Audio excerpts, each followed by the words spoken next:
بسم اللہ الرحمن الرحیم۔ ہر وقت یہ تسبیح پڑھو چاہے وضو ہے یا نہیں۔ یہ تسبیح قبر کے عذاب کو روکتی ہے، جہنم سے بچاتی ہے، ماں باپ کی بخشش کرواتی ہے، اولاد پر کوئی مصیبت نہیں آنے دیتی، نمازوں کی ادائیگی کا ذریعہ بنتی ہے، قضا نمازیں بھی ادا شمار ہونے لگتی ہیں۔ یہ ایسی تسبیح ہے جو پہاڑ کو ٹکڑے ٹکڑے کر دے، پانی کو روک دے، آگ کو بجھا دے اور سب سے بڑے گنہگار کے گناہوں کو بھی مٹا دے۔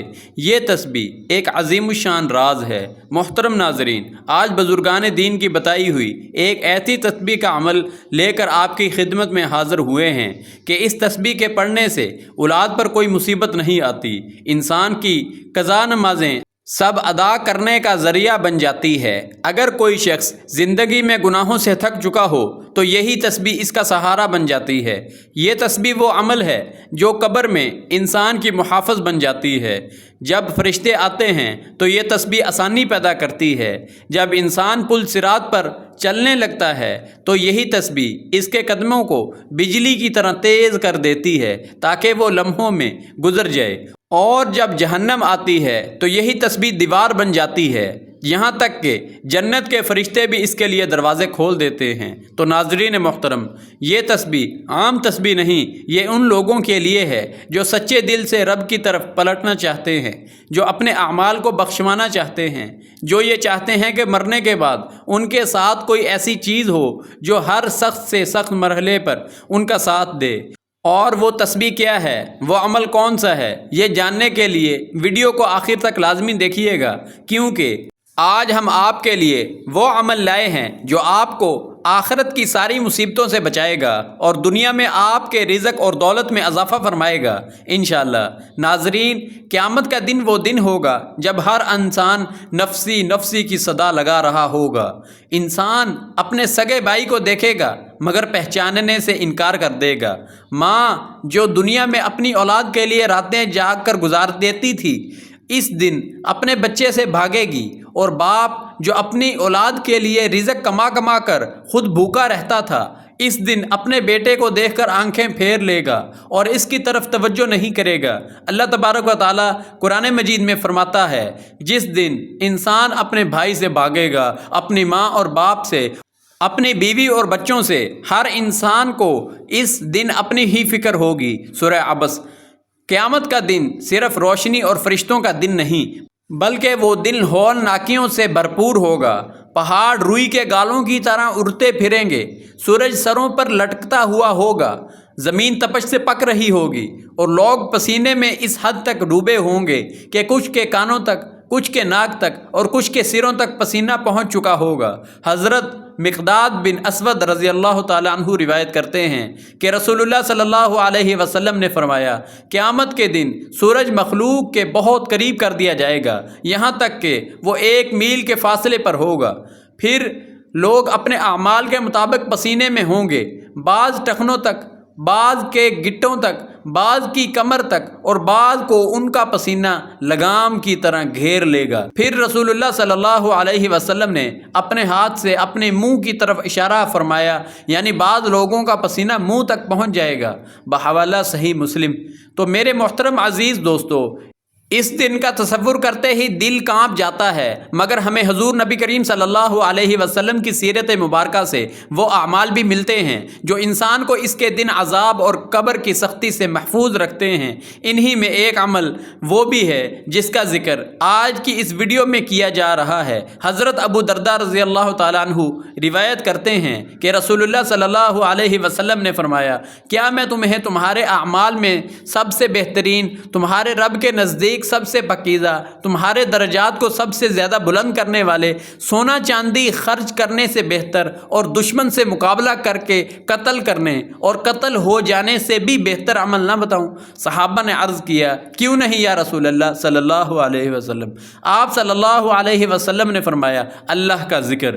سنن ترمذی۔ ایک روایت میں آتا ہے کہ حضرت ابو ہریرہ رضی اللہ تعالیٰ عنہ سے روایت ہے کہ نبی کریم صلی اللہ علیہ وسلم نے فرمایا، جو شخص دن میں 100 مرتبہ سبحان اللہ و بحمدہ کہے اس کے گناہ معاف کر دیے جاتے ہیں، اگرچہ وہ سمندر کی جھاگ کے برابر ہوں۔ بخاری و مسلم۔ اسی طرح حضرت علی بن ابی طالب کرم وجہ اللہ بیان کرتے ہیں کہ حضرت فاطمہ رضی اللہ عنہا کو گھر کے کام کاج، چکی پیسنے اور پانی لانے میں کافی مشقت ہوتی تھی۔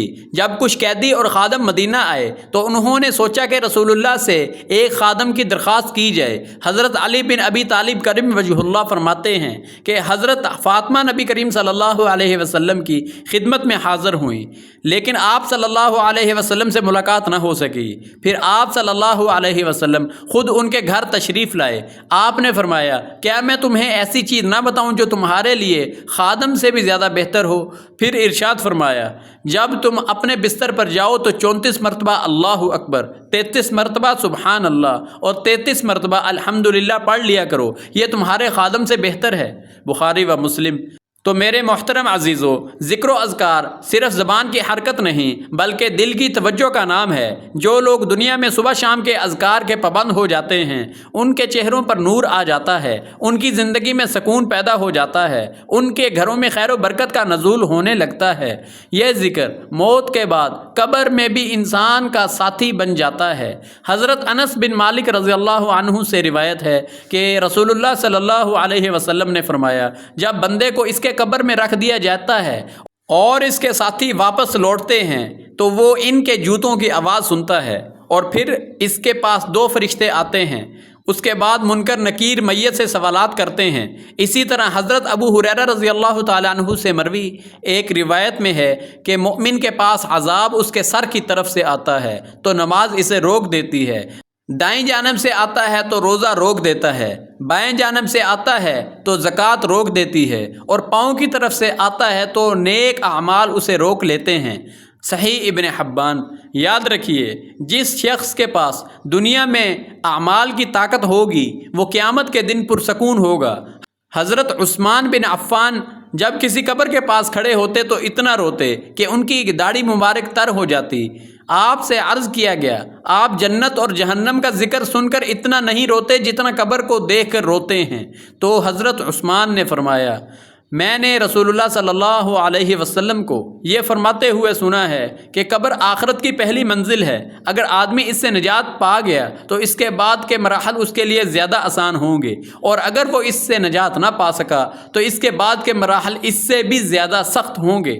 پھر حضرت عثمان رضی اللہ تعالیٰ عنہ نے فرمایا، میں نے رسول اللہ صلی اللہ علیہ وسلم کو یہ بھی فرماتے ہوئے سنا کہ میں نے قبر سے زیادہ ہولناک منظر کبھی نہیں دیکھا۔ یہی وجہ ہے کہ حضور نبی کریم صلی اللہ علیہ وسلم صحابہ اکرام کو قبر اور قیامت کی ہولناکیوں سے بچنے کے لیے اذکار اور تسبیحات کا تحفہ دیا کرتے تھے۔ محترم ناظرین، انسان جب دنیا سے رخصت ہو جاتا ہے تو اس کے گھر نہ کوئی مال جاتا ہے، نہ جائیداد، نہ عہدہ اور نہ کوئی شہرت ساتھ جاتی ہے۔ قبر میں صرف اور صرف اس کے اعمال ساتھ جاتے ہیں، اور یہی اعمال اس کے لیے روشنی، حفاظت اور نجات کا ذریعہ بنتے ہیں۔ اگر اعمال نیک ہوں گے تو قبر باغوں میں سے ایک باغ بن جاتی ہے، اور اگر اعمال گناہ والے ہوں گے تو قبر جہنم کے گڑھوں میں سے ایک گڑھا بن جاتی ہے۔ قرآن مجید میں فرمایا گیا ہے کہ ہر شخص کو موت کا ذائقہ چکھنا ہوگا، تمہیں تمہارے اعمال کا پورا بدلہ تو قیامت کے دن ہی دیا جائے گا، پس جو جہنم سے بچا لیا گیا اور جنت میں داخل کر دیا گیا وہی کامیاب ہوا۔ ناظرین، قبر کی پہلی رات ہی وہ مقام ہے جہاں سے انسان کے دائمی ٹھکانے کا آغاز ہوتا ہے۔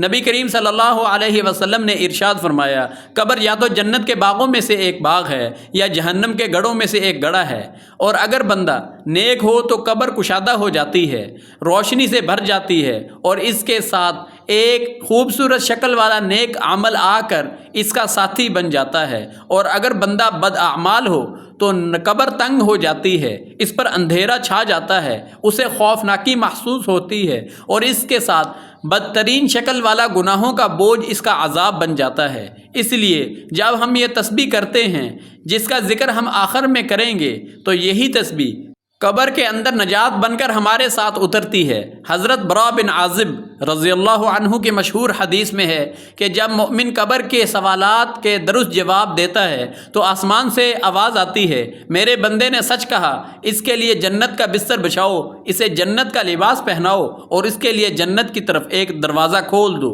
پھر جنت کی ہوا اور خوشبو اس تک پہنچتی ہے اور اس کی قبر تا حد نگاہ کشادہ کر دی جاتی ہے۔ اس میں جب وہ صحیح جواب نہیں دے پاتا تو حکم ہوتا ہے کہ اس کے لیے جہنم کا بستر بچھاؤ اور جہنم کی طرف ایک دروازہ کھول دو۔ پھر جہنم کی گرمی اور لپٹ اس تک پہنچتی ہے اور قبر اس پر تنگ کر دی جاتی ہے۔ ناظرین کرام، ایک اور حدیث بھی ہمیں متنبہ کرتی ہے جو کہ حضرت انس بن مالک رضی اللہ تعالی عنہ روایت کرتے ہیں کہ رسول اللہ صلی اللہ علیہ وسلم نے فرمایا، میت کے ساتھ 3 چیزیں جاتی ہیں، اس کے اہل و عیال، اس کا مال اور اس کے عمل۔ پھر 2 چیزیں واپس لوٹ آتی ہیں اور ایک چیز باقی رہ جاتی ہے، اس کے اہل و عیال اور مال واپس آ جاتے ہیں جبکہ اس کا عمل اس کے ساتھ رہ جاتا ہے۔ بخاری و مسلم۔ ناظرین، کیونکہ یہ تسبیح نہ صرف انسان کے گناہوں کا کفارہ بن جاتی ہے بلکہ اس کے قبر کو ٹھنڈک اور سکون کا گہوارہ بھی بنا دیتی ہے۔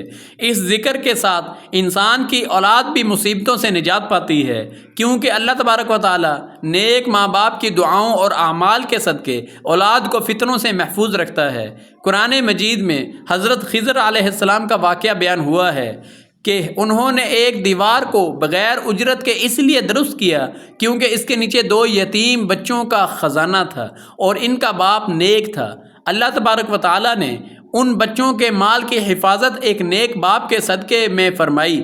یہی برکت اس تسبیح کے ذریعے بھی حاصل ہوتی ہے، کیونکہ جب انسان اللہ کا ذاکر بن جاتا ہے تو اس کی اولاد کے لیے بھی آسمان سے حفاظت نازل ہوتی ہے، انہیں مصیبتوں سے بچایا جاتا ہے، ان کے رزق میں برکت ڈال دی جاتی ہے، ان کے دلوں میں سکون اتار دیا جاتا ہے اور ان کے راستے ہموار کر دیے جاتے ہیں۔ حضرت ابو ہریرہ رضی اللہ تعالیٰ عنہ سے روایت ہے کہ رسول اللہ صلی اللہ علیہ وسلم نے فرمایا، بے شک اللہ تعالیٰ جنت میں نیک بندے کے درجات بلند فرمائے گا تو وہ عرض کرے گا، اے میرے رب، مجھے یہ درجہ کیسے ملا؟ تو اللہ فرمائے گا، تمہارے لیے تمہاری اولاد کے استغفار کرنے کی وجہ سے۔ مسند احمد۔ تو جو شخص خود اللہ کے ذکر میں مشغول رہے اور اپنی زبان کو تسبیح سے تر رکھے، اللہ تعالیٰ اس کی اولاد کے دلوں میں ہدایت ڈال دیتا ہے، اس کی زندگی کو مصیبتوں سے بچاتا ہے، اور اسی طرح یہ تسبیح پل صراط پر روشنی اور رفتار کی صورت میں مددگار بن جاتی ہے، کیونکہ وہ دن سخت ترین دن ہوگا۔ حضرت ابو سعید خدری رضی اللہ تعالیٰ عنہ روایت کرتے ہیں کہ رسول اللہ صلی اللہ علیہ وسلم نے فرمایا، پھر پل صراط جہنم کے اوپر بچھا دیا جائے گا۔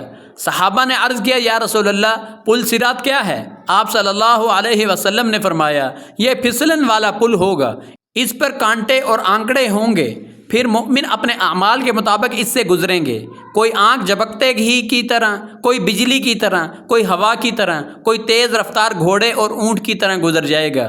بعض صحیح سلامت نجات پا جائیں گے، بعض زخمی ہوں گے مگر بچ جائیں گے، اور بعض جہنم میں گر پڑیں گے، بحوالہ بخاری و مسلم۔ لیکن جو شخص اللہ کا ذکر کرتا ہے اور خاص طور پر اس تسبیح کا پابند ہو جاتا ہے جس کا ذکر ہم اس ویڈیو میں کریں گے، تو اللہ تبارک و تعالی اس کے لیے پل صراط کو آسان فرما دیتا ہے، اسے بجلی کی رفتار سے گزرنے کی توفیق عطا ہو جاتی ہے۔ ناظرین کرام، اس تسبیح کی ایک خاص بات یہ بھی ہے کہ جو شخص رات کو سونے سے پہلے اسے پڑھتا ہے تو اس کے رات کے تمام خوف دور کر دیے جاتے ہیں۔ حضرت عبادہ بن صامت رضی اللہ تعالیٰ عنہ سے روایت ہے کہ رسول اللہ صلی اللہ علیہ وسلم نے فرمایا، جو شخص رات کو بیدار ہو اور یہ کہے، لا الہ الا اللہ وحدہ لا شریک لہ لہ الملک ولہ الحمد وہو علی کل شیء قدیر، سبحان اللہ والحمد للہ ولا الہ الا اللہ واللہ اکبر ولا حول ولا قوة الا باللہ، پھر کہے اللہم اغفر لی، یعنی اے اللہ میری مغفرت فرما، یا کوئی دعا مانگے تو اس کی دعا قبول کی جاتی ہے، اور اگر وضو کر کے نماز پڑھے تو اس کی نماز بھی قبول کی جاتی ہے، بحوالہ بخاری۔ ناظرین، یہ تسبیح رات کے اندھیروں میں روشنی بن جاتی ہے، بے خوابی اور بے چینی کو ختم کر دیتی ہے اور دل کو اطمینان عطا کرتی ہے۔ تو اے وہ شخص جو والدین کی بخشش چاہتا ہے، اپنے والدین کی مغفرت کا طلبگار ہے، جو اپنے قبر کو جنت کا باغ بنانا چاہتا ہے، جو اپنی اولاد کو مصیبتوں سے بچانا چاہتا ہے، جو قیامت کے دن پل صراط سے بجلی کی طرح گزرنا چاہتا ہے، جو رات کی بے سکونی سے چھٹکارا چاہتا ہے، تو یہ تسبیح تیرے لیے ہے۔ اسے اپنا معمول بنا لے، اس کے معنی کو دل سے سمجھ کر پڑھ، اور اس کا انعام تجھے دنیا میں بھی ملے گا اور قبر و آخرت میں بھی ملے گا۔ سننے والے، دل سے بات سنو، یہ کوئی معمولی ذکر نہیں جس کا ہم تذکرہ کر رہے ہیں، یہ وہ عظیم کلمات ہیں جو دلوں کو زندہ کرتے ہیں، جو قبر کے وحشت میں چراغ بن کر روشن ہوتے ہیں، جو قیامت کے دن انسان کی زبان پر ہوں گے جب اور کچھ ساتھ نہ ہوگا۔ یہ وہ ذکر ہے جس کا ذکر کرنے والا دنیا میں بھی سرخرو ہوتا ہے اور آخرت میں بھی کامیاب ہو جاتا ہے۔ تو محترم ناظرین، یہ شخص یہ تسبیح پڑھتا ہے اور اپنے دل کو بھی اللہ کے ذکر سے جوڑ لیتا ہے، اللہ پاک اس کے والدین پر بھی رحم فرماتا ہے اور اس کے لیے قبر کو جنت کا باغ بنا دیتا ہے، اور پل صراط جو بجلی کی چمک جیسا تیز راستہ ہے، اس پر اللہ تبارک و تعالی اسے فرشتوں کی معیت میں گزار دیتا ہے۔ اور جب انسان دنیا کی مصیبتوں سے گھبرا جاتا ہے تو اللہ کا ذکر اس کے دل کو قرار دیتا ہے۔ ارشاد باری تعالیٰ ہے، بے شک دلوں کا سکون اللہ کے ذکر میں ہے، لیکن میرے عزیزو، صرف زبان سے تسبیح پڑھ لینا کافی نہیں ہے۔ اگر زندگی میں جھوٹ ہے، غیبت ہے، چغل خوری ہے، حسد ہے، والدین کی نافرمانی ہے، تو یہ تسبیح بھی دل سے خالی رہ جائے گی۔ یہ ذکر اس وقت اثر کرتا ہے جب دل اللہ کے لیے جھکے، زبان سچ بولے، آنکھ حرام سے بچے اور ہاتھ ظلم سے رکیں۔ تو ارشاد باری تعالیٰ ہے، اور جو میرے ذکر سے منہ موڑے گا اس کے لیے تنگ زندگی ہوگی اور اسے قیامت کے دن اندھا اٹھائیں گے۔ تو ناظرین محترم، معلوم ہوا کہ ذکر سے غافل ہونا آندھی زندگی ہے اور ذکر الہی اختیار کرنا روشنی ہے۔ اور وہ بندہ جو چاہتا ہے کہ قبر میں روشنی ہو، پل صراط پر آسانی ہو اور جنت میں جگہ ہو، تو وہ اپنے زبان کو اللہ کے ذکر سے تر رکھے اور اپنے اعمال کو بھی صاف رکھے۔ حضرت ابو ہریرہ رضی اللہ تعالیٰ عنہ سے روایت کرتے ہیں کہ رسول اللہ صلی اللہ علیہ وسلم نے فرمایا، اللہ تبارک و تعالیٰ فرماتا ہے، میں اپنے بندے کے گمان کے مطابق ہوتا ہوں، اور جب وہ مجھے یاد کرتا ہے تو میں اس کے ساتھ ہوتا ہوں۔ اگر وہ مجھے اپنے دل سے یاد کرے تو میں بھی اسے اپنے پاس یاد کرتا ہوں، اور اگر وہ مجھے کسی محفل میں یاد کرے تو میں اسے اس سے بہتر مجلس میں یاد کرتا ہوں۔ اگر وہ ایک بالشت میرے قریب آتا ہے تو میں ایک ہاتھ اس کے قریب آتا ہوں، اور اگر وہ ایک ہاتھ میرے قریب آتا ہے تو میں 2 ہاتھ اس کے قریب آتا ہوں، اور اگر وہ چل کر میری طرف آتا ہے تو میں دوڑ کر اس کی طرف آتا ہوں۔ بحوالہ بخاری و مسلم۔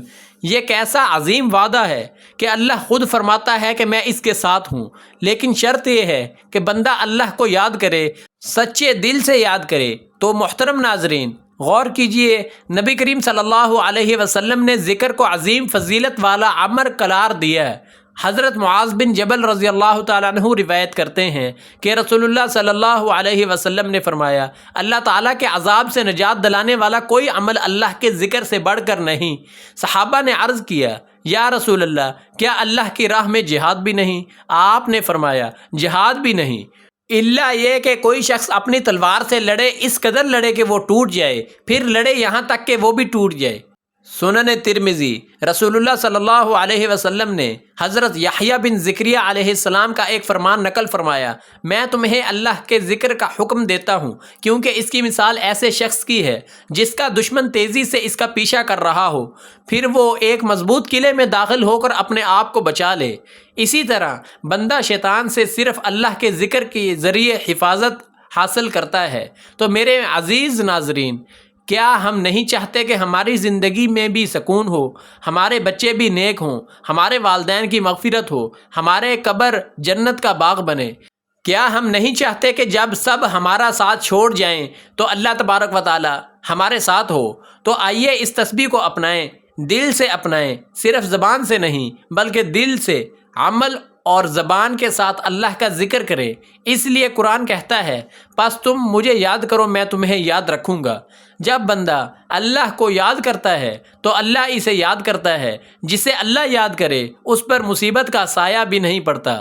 تو محترم ناظرین، صحابہ اکرام رضوان اللہ علیہم اجمعین کی زندگی پر اگر غور کریں تو ہمیں معلوم ہوتا ہے کہ وہ صرف نماز گزار نہیں تھے بلکہ ہر وقت ذکر الہی میں مشغول رہتے تھے۔ حضرت بلال حبشی رضی اللہ تعالی عنہ کو اذان کی عظیم خدمت ملی کیونکہ ان کا دل ذکر الہی سے بھرپور تھا۔ حضرت ابو ہریرہ رضی اللہ تعالی عنہ دن میں ہزاروں مرتبہ اللہ کا ذکر کرتے تھے۔ حضرت عمر رضی اللہ تعالی عنہ فرمایا کرتے تھے کہ اگر میں صبح کے وقت اللہ کا ذکر نہ کروں تو میرے دن میں برکت نہیں رہتی۔ نبی کریم صلی اللہ علیہ وسلم خود سب سے زیادہ اللہ کا ذکر کرنے والے تھے۔ آپ فرمایا کرتے تھے کہ میں ایک دن میں 70 مرتبہ سے بھی زیادہ استغفار کرتا ہوں اور میرا دل ہر وقت اللہ کی طرف رجوع میں رہتا ہے۔ تو میرے عزیز دوستو، جو لوگ چاہتے ہیں کہ اللہ ان کی دعائیں سنیں، ان کی راتیں پرسکون ہوں، ان کے قبر جنت کی گود بنے، ان کے والدین کے لیے بخشش کا سامان ہو اور ان کی اولاد نیکی کی طرف مائل ہو، تو وہ تسبیح پڑھنے کے ساتھ ساتھ اپنی زندگی کو بھی اللہ کے لیے ڈھالیں، تبھی یہ تسبیح انشاءاللہ ان کی زندگی کو بدل دے گی۔ تو محترم ناظرین اکرام، وقت کی نزاکت کو سمجھے، قیامت کے آثار ہمارے سامنے آ چکے ہیں۔ دن بدن حالات سخت ہوتے جا رہے ہیں، رزق سے برکت اٹھتی جا رہی ہے، ہر بندہ پریشان نظر آتا ہے، گھروں میں سکون نہیں، لڑائی جھگڑے بڑھتے جا رہے ہیں، دعاؤں میں اثر محسوس نہیں ہوتا، ہم پھر بھی غفلت میں ہیں۔ ہم میں سے کتنے لوگ ہیں جو چاہتے ہیں کہ ان کے والدین کی مغفرت ہو، ان کے قبر جنت کا باغ بن جائے، ان کی زندگی میں سکون بھر جائے اور قیامت کے دن ان کا پل صراط سے گزرنا بجلی کی طرح آسان ہو جائے، اور موت کے بعد جب قبر کی اندھیری رات ہو، انسان تنہا ہو، کوئی ساتھ نہ ہو، تو صرف اللہ کا ذکر ہی اس کا ساتھی بنے۔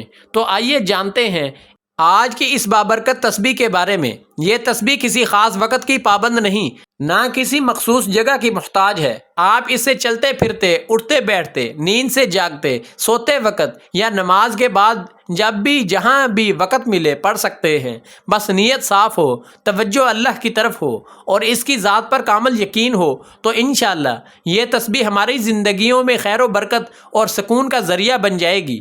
سب سے پہلے نبی کریم صلی اللہ علیہ وسلم کی بارگاہ میں درود پاک کا نذرانہ پیش کریں، کیونکہ ہر نیکی کی ابتدا درود پاک سے ہوتی ہے۔ میرے ساتھ بھی حصول ثواب کے لیے درود ابراہیمی ایک بار ضرور پڑھ لیں تاکہ ثواب حاصل ہو۔ اللہم صلی علی محمد وعلی آل محمد کما صلیت علی ابراہیم وعلی آل ابراہیم انک حمید مجید۔ اللہم بارک علی محمد وعلی آل محمد کما بارکت علی ابراہیم وعلی آل ابراہیم انک حمید مجید۔ درود شریف جب آپ پڑھ لیں تو پھر اس کے بعد آپ نے ایک تسبیح یعنی 100 مرتبہ تیسرے کلمے کا ورد کرنا ہے، جو یہ ہے: سبحان اللہ والحمد للہ ولا الہ الا اللہ واللہ اکبر ولا حول ولا قوت الا باللہ العلی العظیم۔ ترجمہ: اللہ پاک ہے، تمام تعریفیں اس اللہ کے لیے ہیں، اللہ کے سوا کوئی معبود نہیں، اللہ سب سے بڑا ہے اور طاقت و قوت صرف اللہ بلند و برتر اور عظمت والے کے ساتھ ہے۔ یہ کلمات جنت کے خزانے ہیں۔ نبی کریم صلی اللہ علیہ وسلم نے ارشاد فرمایا کہ یہ کلمات میرے لیے دنیا اور دنیا کی تمام چیزوں سے بہتر ہیں۔ یہ وہ کلمات ہیں جن کے ذریعے قبر کے اندھیرے روشنی میں بدل جاتے ہیں۔ یہ وہ ذکر ہے جس سے قیامت کے دن میزان میں وزن بھاری ہو جاتا ہے۔ جو شخص ان کلمات کو 100 مرتبہ روزانہ پڑھے، اللہ تعالیٰ اس کے رزق میں برکت عطا فرماتا ہے، اس پر اپنی رحمتوں کے دروازے کھول دیتا ہے، اور سب سے بڑھ کر یہ کہ اللہ تعالیٰ اس سے راضی ہو جاتا ہے۔ اور دوسرا ورد یہ کرنا ہے کہ آپ اللہ تبارک و تعالیٰ کے صفاتی ناموں میں سے ایک نام یا غفارو 100 مرتبہ پڑھیں گے۔ یا غفارو یعنی بہت زیادہ معاف کرنے والا۔ اس نام کا ورد آپ نے 100 مرتبہ کرنا ہے۔ اس نام کی فضیلت یہ ہے کہ قرآن مجید میں اللہ تبارک و تعالیٰ فرماتا ہے اور بے شک میں بہت بخشنے والا ہوں، اس لیے جو توبہ کرے، ایمان لائے، نیک عمل کرے اور پھر ہدایت پر قائم رہے، اس نام کے پڑھنے سے دل کے گناہ دھلتے ہیں اور اللہ تعالیٰ کی مغفرت کے دروازے کھلتے ہیں۔ نبی کریم صلی اللہ علیہ وسلم نے ارشاد فرمایا، جو بندہ سچے دل سے اللہ سے مغفرت طلب کرتا ہے، اللہ تعالیٰ اس کے گناہوں کو معاف فرما دیتا ہے۔ حضرت حسن بصری رحمۃ اللہ علیہ فرماتے ہیں کہ جو شخص رات کو سوتے وقت یا غفارو کا ورد کرتا ہے، اللہ تبارک و تعالیٰ اسے پرسکون نیند عطا فرماتا ہے اور اس پر اپنی رحمت نازل فرماتا ہے۔ اور آخر میں دوبارہ ایک مرتبہ درود ابراہیمی پڑھیں اور اللہ تعالیٰ کا شکر ادا کریں کہ اس نے آپ کو یہ توفیق عطا فرمائی کہ آپ نے اس عظیم ذکر کا اہتمام کیا۔ تو ناظرین محترم، یاد رکھیں کہ یہ ذکر صرف الفاظ نہیں بلکہ روح کی غذا ہے، جو روح کو زندہ کرتا ہے، دل کو بیدار کرتا ہے اور انسان کو اللہ کی یاد میں جوڑتا ہے۔ تو میرے محترم ناظرین، اگر آپ اس تسبیح کی فضیلت سے متاثر ہوئے ہیں، اگر آپ چاہتے ہیں کہ آپ کے والدین کی مغفرت ہو، آپ کی زندگی میں برکت آئے، آپ کے دل کو سکون نصیب ہو اور اللہ رب العزت کا قرب حاصل ہو، تو اس تسبیح کو اپنا معمول بنا لیں، خود بھی پڑھیں اور زیادہ سے زیادہ لوگوں تک اس ویڈیو کو شیئر کر کے بھی پہنچائیں تاکہ وہ بھی اس روحانی خزانے سے فیضیاب ہو سکے اور آپ کو بھی صدقہ جاریہ کا ثواب مل سکے، کیونکہ علم اور ذکر کو پھیلانا دین کا کام ہے اور اس کا اجر بہت عظیم ہے۔ محترم ناظرین، آئیے اب آخر میں اللہ رب العزت سے دعا کرتے ہیں کہ اے اللہ، جس طرح ہم نے والدین کی زندگی میں خدمت کی کوشش کی، اسی طرح اب اس کی بخشش کی التجا بھی کرتے ہیں۔ اے میرے پروردگار، ان کے صدقے ہمیں نیک اور فرما بردار اولاد بننے کی توفیق عطا فرما۔ اے ہمارے پروردگار، ہمیں قیامت کے دن کی ہولناکیوں سے محفوظ فرما۔ جب سورج سروں پر ہوگا، جب ماں باپ اپنے بچوں کو بھول جائیں گے اور جب ہر انسان نفسی نفسی کی صدا لگا رہا ہوگا، تو اسی دن ہمارا دامن اپنے کرم سے بھر دے۔ اے اللہ، ہمیں عذاب قبر سے بچا جو ایک اندھیری اور تنہا کوٹھڑی ہے۔ اے رب کریم، ہمیں ایسا ذکر عطا فرما جو اس اندھیرے میں چراغ بن جائے۔ اے اللہ، ہمیں پل صراط سے بجلی کی طرح گزار دے، ہمیں جہنم کی لپیٹ سے بچا، ہمیں جنت الفردوس میں اپنے حبیب نبی کریم صلی اللہ علیہ وسلم کا ساتھ نصیب فرما اور ہمیں ان لوگوں میں شامل فرما جو تیرے محبوب بندے ہیں۔ آمین یا رب العالمین۔ محترم ناظرین، آخر میں آپ سے گزارش ہے کہ حصول ثواب کے لیے اللہ پاک کے 99 بابرکت ناموں میں سے کوئی ایک نام کمنٹ سیکشن میں ضرور لکھیں۔ اپنا بہت سا خیال رکھیے گا۔ جزاک اللہ خیر، والسلام علیکم ورحمۃ اللہ۔